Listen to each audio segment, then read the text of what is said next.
Good morning. Hope everyone's okay. Thank you for all your lovely messages last night about the new flowers. So pleased you're enjoying them. Loads of sales overnight, so I've got to send all the nozzles out today. So they will be on their way to you. I thought today I would talk about layouts for your bouquets. Now, a lot of you say that you don't know which flowers to use and whether they should be all big flowers or some small, blah, blah, blah. So I thought I'd explain that.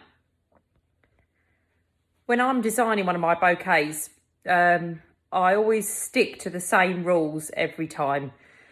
I only ever put 3 sort of statement flowers, as I call them, into my bouquets. For example, a peony, a large rose, any of the roses, any of the big roses. That's the dog again walking through the kitchen, sorry. And like the new frilly ranunculus I did yesterday. That, again, I'd only put 3 of those in because they're your statement flowers. And as you can see from all of my bouquets, they're the ones that I position in the same place every time. So the first thing you see when you're looking at one of my cupcake bouquets is the statement flower. For example, if I was doing a 12 bouquet, I would have, say, 3 frilly ranunculus. That's a mouthful. Then I would choose 3 other flowers, like mini roses, the delicate petal ones generally I do now. So you've got sort of that intricacy. And then I would do some flowers that have height, like my stocks or tulips. So you're getting the sort of different heights in there. You don't want it all to be flat, otherwise it looks like a very flat bouquet. So try and get some height in there. And then another smaller set of flowers. So I do 3, 3, 3, 3. So whatever you're doing. So I'll have 3 statement roses or whatever you're doing, 3 tulips or stocks, 3 mini roses, and then 3 other, whatever other flower you choose to do, whether it's a dahlia, something like that.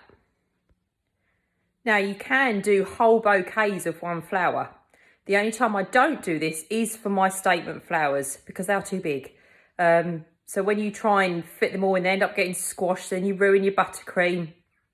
So if I was doing a bouquet of all of the same flower, I would go for something taller, like the tulips, like when I do my bouquet of tulips. They look fantastic when it's just tulips. Same with the mini roses, same with the dahlias, but remember your risks with the dahlias. But again, if you remember, I always say don't overload your bag and you'll be fine. With chrysanthemums, dahlias, anything like that, don't put a lot in your piping bag and you'll be fine. But other than that, I would never do, say, a whole bouquet of large roses, a whole bouquet of frilly ranunculus, because you'll end up knocking all the petals. So try and work with that sort of idea every time, and your bouquets will always look aesthetically beautiful. Making sure all the time that you've got height and texture. By texture, I mean ones like the frilly ranunculus or dahlias. They add sort of a texture, don't they? So do the alliums, actually. They make it sort of bouquet look like they've got something fluffy in there, so they're always a good one to use. To say that all of my tutorials are on my website. You don't have to buy the bundle. Everything is available individually. So don't feel like you have to buy a bundle every time you order from me. It's not a problem. So we did that to cater for everybody, because not everybody wanted the bundles. Because if you already know how to do the large rose and the peony, you don't need the bundle, do you? So you can buy everything individually. Now, I know you've all seen my work, but I'll put up examples of what I mean by the layouts. Now, if you've purchased either my wrapping tutorials or my bundle tutorials, you will see that I send you the layout every time, and it's on the group as well, where to position your flowers. The other big tip is to always load your large statement flowers last. So if you put those in first, when you then try and put the others in, you're going to knock all the petals. Always load those last.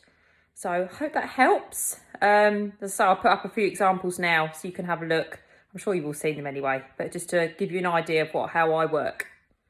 A really good way to properly see this is when you receive a bunch of flowers yourself. Now, when I showed you this bunch of flowers the other day, what my friend Lee from South East Flowers did for us, you can see how florists do exactly the same thing. So I'm going to show you. So, as you can see with this, you've got height of the stalks, texture of the allium, I can't talk today, statement flower, intricate. As I've said to you before, that's what I always aim for, is for them to look real. So that is what florists do. They add texture and they add the greenery, height, statement flowers. So if you can work off this all the time, your bouquets will be beautiful. And as I said before, if you're anything like me, I'm going for realism. So if you want that, try and incorporate these into your bouquets and they will be stunning.